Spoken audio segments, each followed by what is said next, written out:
Entonces, nosotros previendo lo que sucedió allá en Brasil, venimos y planteamos ante el gobierno la necesidad que los trabajadores necesitamos estar representados tal como lo establece el convenio 144 de la OIT. Pero en vista que ha habido un pequeño desacuerdo ahí entre las ONGs que también han hecho una gran labor acá en el país, entonces nosotros decidimos mantenernos afuera, lo cual no quiere decir que no estemos conversando con el gobierno, sí, porque claro, sí, a través de la Secretaría Técnica del doctor Alex Segovia, estamos reunidos, tenemos una reunión cada 15 días, estamos conversando y creemos que en el tiempo podemos integrarnos. Incorporarse al CES. Es correcto. Viceministro, algo sobre esto, sobre este tema, sobre por qué los trabajadores, no sé, hay varias lecturas realmente, Neftalí, sobre esto, ¿no? Lo que decía al principio, aparentemente después, incluso de la firma de los acuerdos de paz, la clase trabajadora, los trabajadores, los sindicatos se atomizaron, hubo algunos sindicatos, algunas, digamos, gremiales de trabajadores que incluso se alejaron del principio realmente, digamos, de representar a los y las trabajadoras en El Salvador y buscaron otros intereses, de tal forma que desde ahí se desprende una situación bastante complicada, hasta ahora que tú dices que están logrando de nuevo una unidad nacional. Pero ¿qué significaría que funcione el CES, este Consejo Económico y Social, sin la participación de los trabajadores? A ver, yo creo que de esta nueva cultura de diálogo entre los sectores que se ha iniciado a partir del 1 de junio con la administración del presidente Funes, creo que esta dinámica que ya está en marcha, ya está dando sus resultados positivos. El hecho mismo de que el sector sindical haya conformado al MUSIGES, como lo ha dicho Neftalí, creo que es un paso importantísimo, poner sobre las diferencias que muchas veces existen y que muchas veces hasta son necesarias, poner la necesidad de la unidad en el sector, y creo que ese es ya un importante avance. Y es un abordaje, yo conozco, he escuchado que están haciendo su participación en el CES, pero independientemente de su integración en el CES como tal, que es un asunto muy autónomo, digamos, muy propio del sector sindical que lo están abordando, pero ya creo que esto va generando una nueva dinámica de diálogo y de cómo participar en esas instancias donde se toman o se van a ir abordando temas fundamentales como el tema del empleo, entre otros grandes temas, y donde el sector debe de ir participando también. A ver, me estoy acordando en este momento sobre cómo funciona, por ejemplo, el Consejo Superior del Trabajo, ¿no? Sí. Que fue una instancia en donde los trabajadores de repente decían, mire, nosotros no nos sentimos representados ahí. Realmente quienes están representados en el Consejo Superior del Trabajo son personas que están buscando otros intereses, que tienen otros intereses, pero no los intereses de los y las trabajadoras. Y por lo tanto, ahí tienes un ejemplo de cómo los trabajadores y las trabajadoras no se sentían representados en una instancia como esta. Por eso pregunto qué tan importante es de que los y las trabajadoras estén representadas en el Consejo Económico y Social, y si al final será Neftalí, el objetivo, ¿no? ¿Se logrará realmente que haya una representación de los y las trabajadoras en el Consejo? Ya hay diálogo, dices tú, ¿no? Obviamente con el gobierno, obviamente a través de la Secretaría Técnica, pero hay que formalizar la inclusión de los trabajadores en esta figura del CES. Es correcto. Lo que sucede es que este es como el primer paso. Lo que usted dice es muy cierto. Nosotros, bueno, yo fui uno de los que nunca estuve satisfecho con cómo se estaba dando el trabajo del Consejo Superior del Trabajo. Y no solo en esa instancia, acordémonos que hay 5 instancias tripartitas, que es el Consejo Superior del Trabajo, el Consejo del Salario, el Consejo Nacional del Salario Mínimo, el Fondo Social para la Vivienda, el Consejo del IS y el INSAFOR. Entonces, en estas instancias, los trabajadores organizados, sindicalmente hablando, definitivamente, en los gobiernos anteriores fuimos excluidos. ¿Y por qué razón? Lo que sucede es que, como hay un dicho por ahí que dice que el cipote chillón y la sirvienta que lo pellizca, ¿verdad?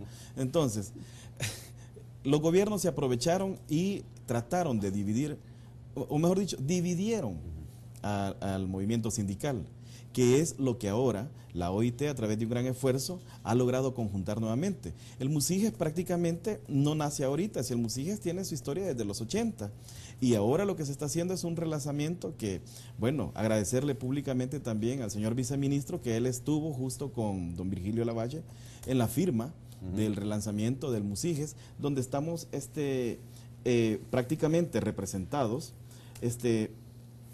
por decirlo así, 3 grandes centrales y la CSTS, que es una confederación sindical, y dentro de ellos se habla de 27 federaciones, entre 27 y 29 federaciones. ¿Esto a qué nos lleva? Mire, todos dentro del Musiges nos permite plantear propuesta al gobierno, inclusive para incorporarnos no solo a estas instancias tripartitas que ya existen, porque legalmente acá en el país los trabajadores no solamente deberíamos de estar en estas instancias, nosotros deberíamos de estar por lo menos en 47 instancias tripartitas, incluyendo los consejos sectoriales que hace poco se acaban de instalar.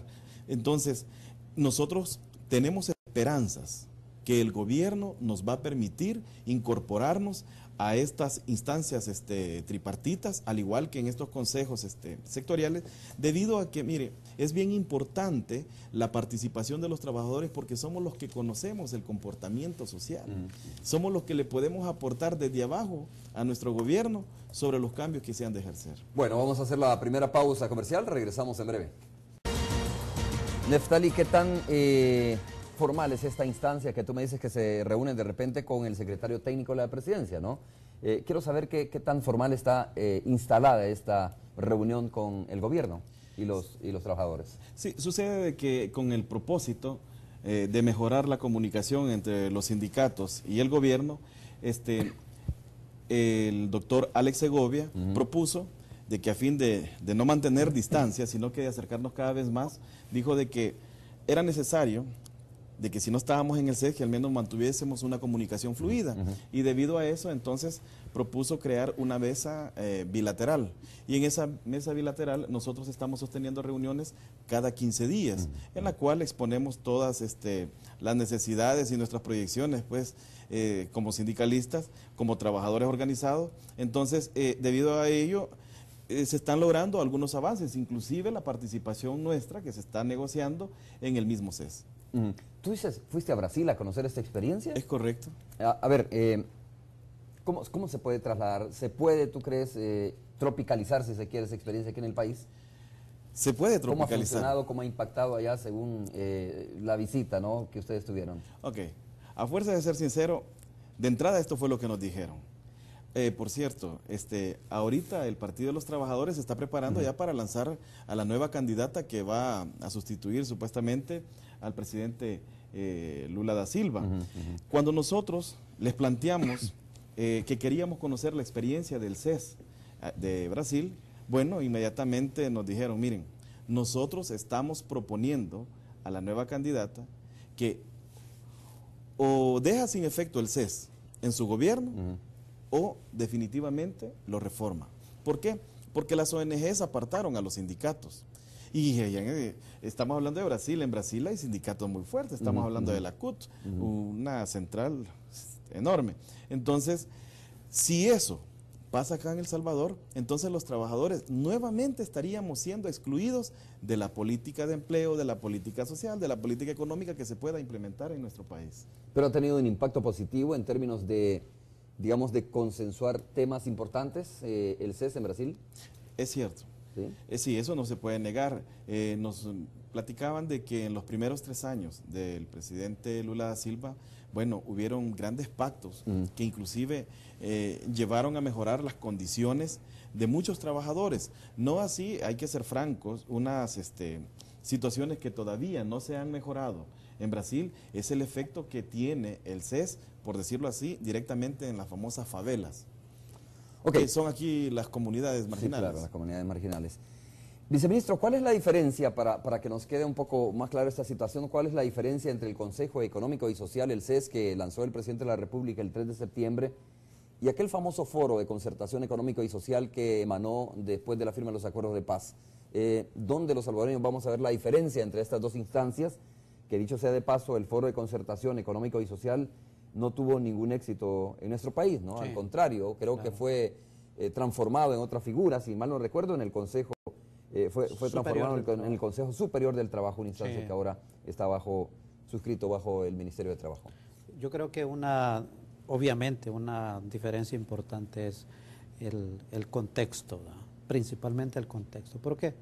Porque en el caso del Consejo Económico Social surge a partir de una decisión al más alto nivel, que es el presidente Funes, ¿no?